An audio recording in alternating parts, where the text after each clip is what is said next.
Najlepša hvala. Torej, prav lep pozdrav z moje strani.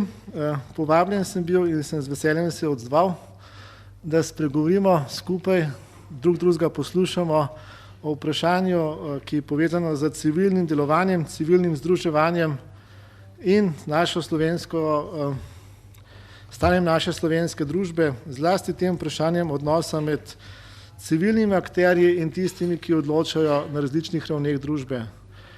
Poglejte, moj veliki učitelj v sociologiji Tomaž Marija Božidar ali Tomas Lukman, ki je znan mednarodni strokovnjak za več področij, vsako vprašanje začne s tem, da se ozre v zgodovino, ker ne moremo razumeti sedanjosti, ne da bi razumeli zgodovine.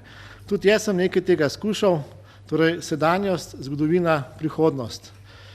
Krščanstvo in civilno delovanje bi rekel najprej takole, je dobro ene 3 točke, 4 točke dati uvodoma. Najprej, krščanstvo je religija vere in ne ideološka religija, kar pomeni, da je način delovanja kristjanov v civilni sferi tak, ki odgovarja temu in ne onemu.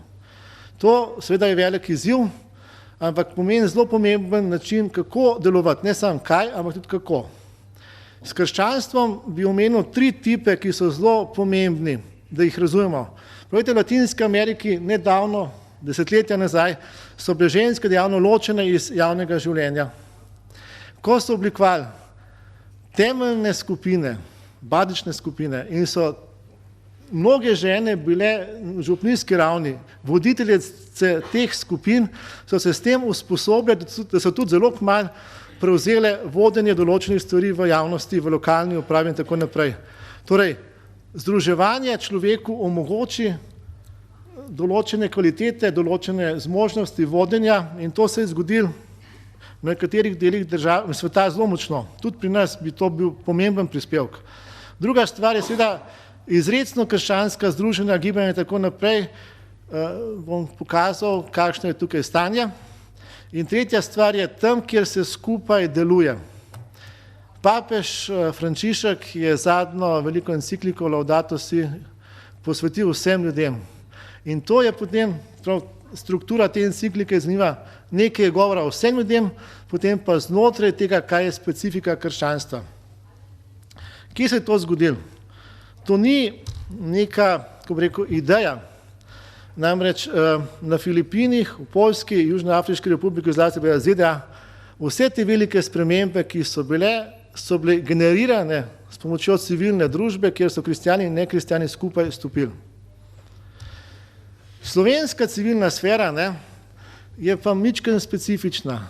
Bomo kasneje pokazali, da seveda v 19. stoletju je bilo marsikaj, ampak vmes je bilo parkrat prekinjen. In težave so bile tako od zunaj, absolutizem je to preprečeval, okupacija, komunizem, fašizem, italijanski, ampak tudi težave od znotraj.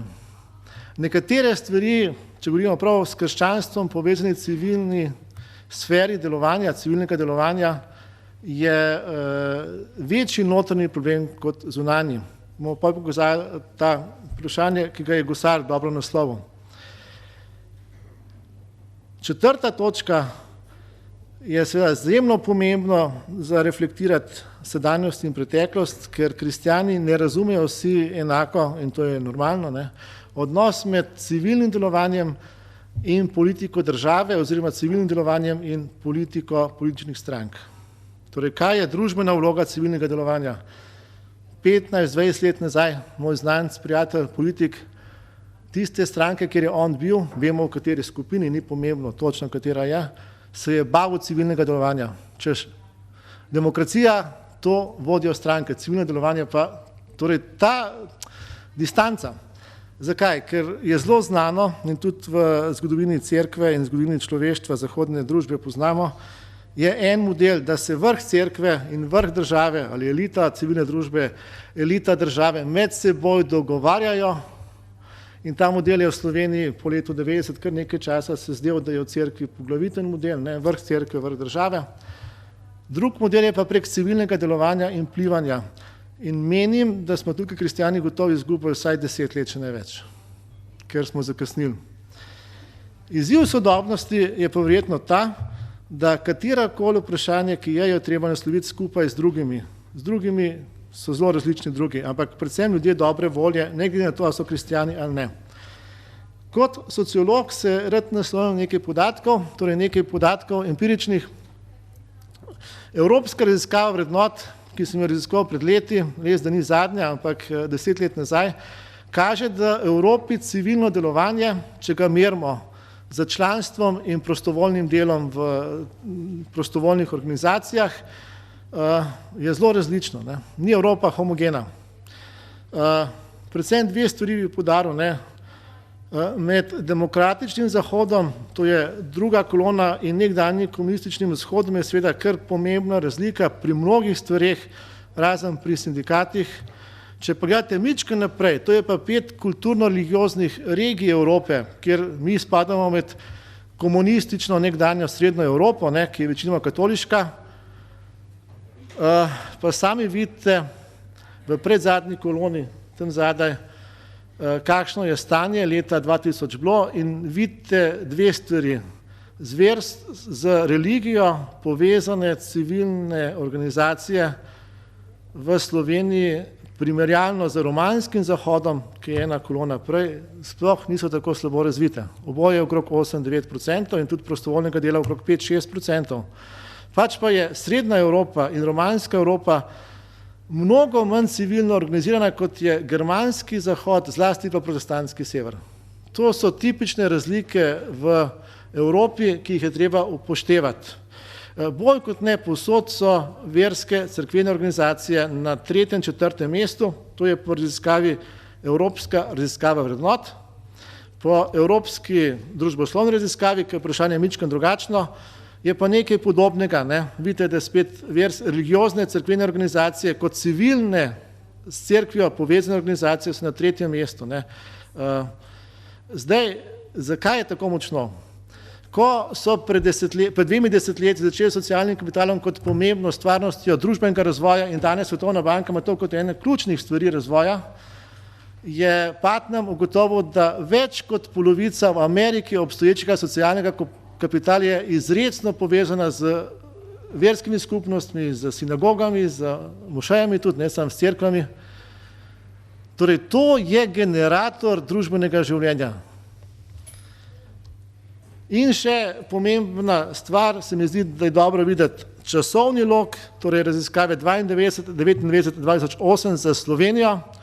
Sami vidite, da v prvih 3 kolonah je pripadanje, v drugih 3 kolonah neplačano delo in v zadnjih 2 je faktor spremembe. Nekatere stvari, kot je šport in rekreacija, kot so verske in cerkvene organizacije, so se med letom 92 in 2008 povečale za približno 3-krat. Torej, civilno delovanje se krepi. To nas ne sme zmesti. Skrb za starejše enako. Tisto, ker so, to pa zdaj ni pomembno, ampak mogoče opomba, število članov političnih strank in članov tistih, ki so v strokovnih združenjih, se pa ni povečala, ker prvi korak tranzicije je bil to, da so nastale stranke in da so strokovne skupine ostale, to je enako. Postkomunistični del civilne družbe, zlasti sindikati, je upadel, tukaj pa vidite, kje je prišlo do naraščanja. Torej, to je nekaj o stanju v Sloveniji. Zdaj, če iz tega stanja naredimo nekaj tez, moja prva teza je, da tranzicija civilne družbe v Sloveniji ni bila izpeljana. Vsaj ne v smislu uravnoteženja in povsem razumem tudi predhodnika, ki je pokazal dejansko, da nekatere stvari, kjer bi se lahko s krščanstvom povezana civilna sfera razvijala, držijo. Jaz sem tukaj mislil nekaj drugega, drug vidik. Poglejte, če nekdo, ki je bil včeraj politik, postane jutri dekan ali pojutrišnjem predsednik Rdečega križa, pomeni, da civilna družba v Sloveniji ne deluje kot je lastno civilni družbi. To je ena velika pomanjkljivost slovenske družbe, da civilna družba je ostala ujetnik, kot je bilo v času socializma, kot neke vrste podaljšana roka organov, ki imajo moč ali so lobiji ali karkoli tretjega. Druga teza je, da povezanost politike in civilne družbe, to, kar sem rekel zdaj, je zelo močna. In tretja teza, da mnogi ljudje, tudi družbeno gledano, ni povsem razumljen na prav način, kako sta javno in zasebno življenje povezani. Zato nekatera civilne družbe, organizacije civilne družbe, kot je bilo prej točno rečeno, ostajajo v sferi svoje zasebnosti in nimajo javnega interesa, kljub temu, da bi ga lahko imeli. To so enklave zasebnosti. Nekateri, ne samo pri nas, tudi po svetu enako, so pa podaljšana roka nekih katerih koli stvari, lahko zaradi mene Monsata. Ne. Se pravi, gre res za to, da se zavemo, da civilna družba deluje na več različnih načinov in ni vsa civilna družba tista, ki bi jaz rekel, da je primerna civilna družba. Zgodovinska izkušnja naše civilne družbe in njenega s krščanskom povezanega dela 4 točke. Ne, tukaj dal. Prvič, jaz menim, da je zelo pomembno, da vzamemo zares najprej neformalne kroge in Čop, Prešernov in še koga bi imeli, ta krog je bil za Slovenijo izjemno pomemben. Torej neformalni krogi, tudi če niso formalno organizirani. Slovenska druženja, ki so nastala v 30 letih in 40 letih, so bila vsa ukinjena zaradi vemo katerega absolutističnega sistema v Habsburški monarhiji. Leta 1953 je pač išel tisti zakon. Kljub vsemu, ko bi rekel, temu prekinjanju je pa takoj, ko je bil zakon spremenjen od leta 60, dejansko v Sloveniji se v parih desetletjih razvila komplet cel repertoar civilne družbenega delovanja. Konc stoji Krekovo socialno krščansko gibanje.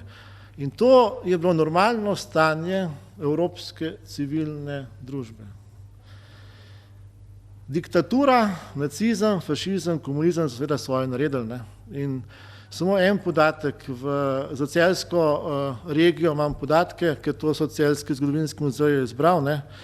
Tam je bilo 3500 civilnih združenj ukinjenih v prvih 2 letih okupacije strani Nemcev. Ne? 3500. Najprej vsaki so bila domoljubna in potem tako naprej. Seveda to pomeni, da normalne civilne družbe v komunizmu ni bilo, ker se niso mogli nazaj vzpostaviti ta ista združenja in seveda, ker je komunizem tudi imel svojo sporočilnost glede tega. Ne. Zdaj, kaj iz tega lahko razberemo za sedanjost? Prvič, velika ustvarjalnost Slovencev na civilnem področju. Torej, noben del družbe ni ostal zunaj. Torej, in vzgoja, in izobraževanje, in šolstvo, in kultura, in turistične in tako naprej, in planinske. Torej, Slovenci smo konec 19. stoletja imeli komplet paleto. Danes te ni. Ne? Torej, tukaj je en izziv. Druga stvar, skoraj vsaka stranka, skoraj vsaka idejna skupina je oblikovala svojo civilno skupino, ne samo orli in sokoli. Velik problem tega vidika je, da Slovenci smo se med sabo kregali in strpnosti je bilo malo, nasproti in sprtosti pa ogromno.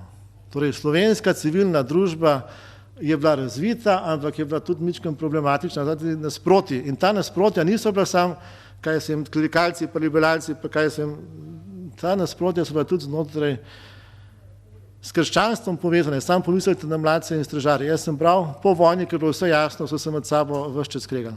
Desetletja. Torej, ta sprtost je en velik problem, kako to najti.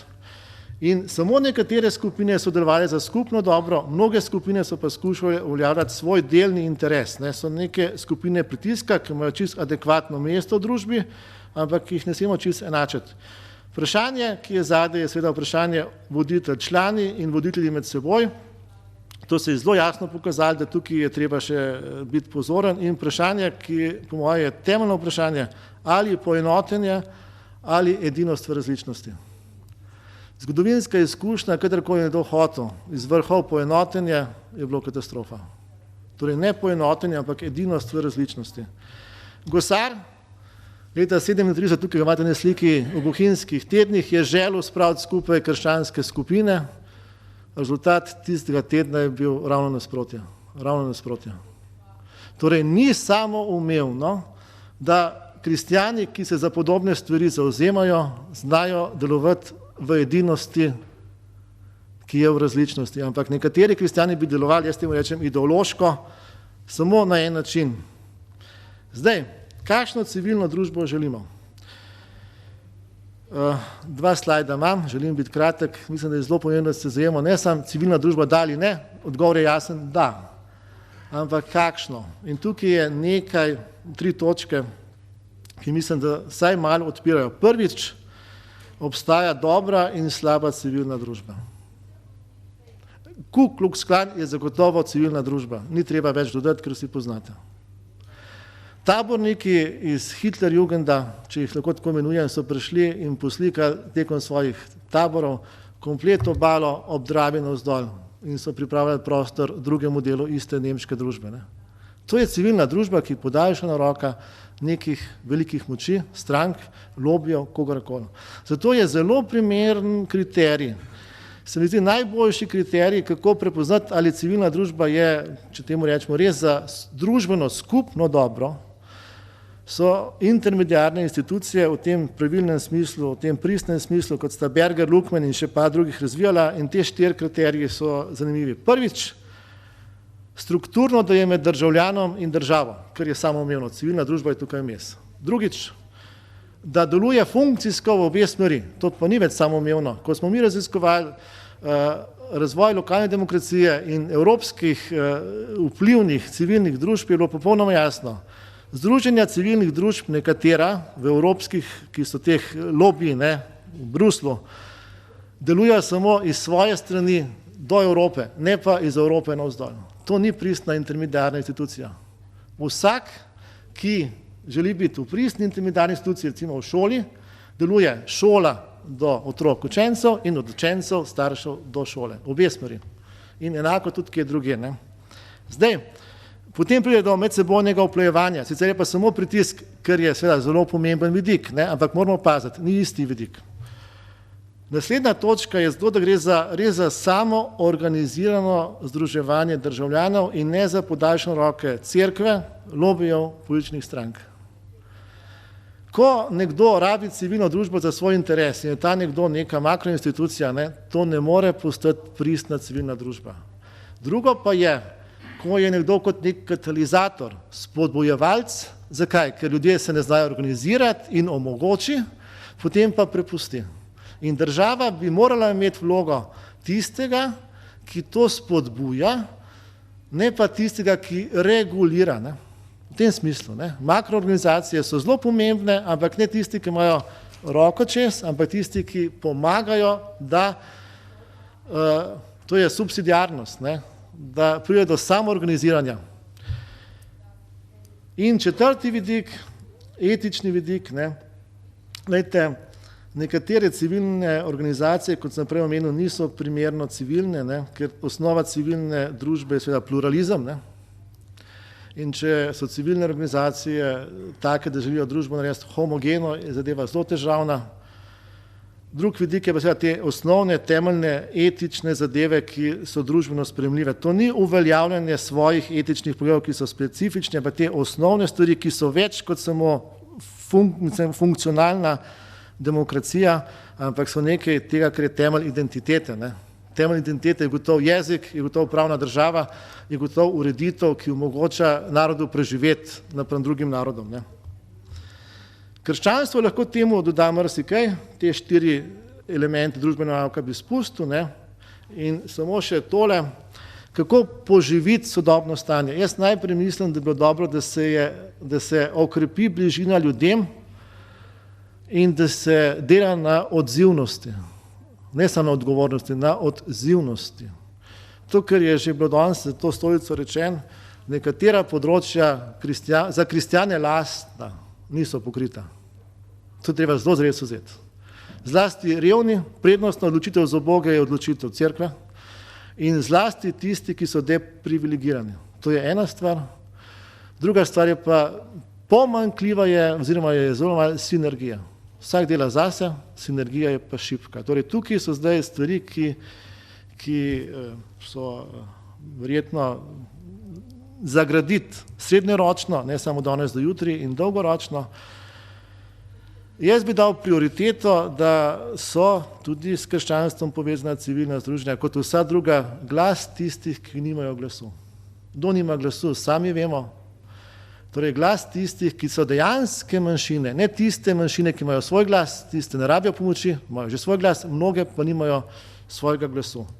Recimo, tako vprašanje, ki ga zagotovo je treba reševati pa skupaj z drugimi, ker recimo za delavce bi se lahko tudi kristjani sami zavzeli malo bolj, ne, za vprašanje revnih, se Karitas deluje, tega je že veliko, ampak vendarle ekološko vprašanje pa ga ni, ki bi lahko sam reševal. Nekatere stvari so skupne. Ne.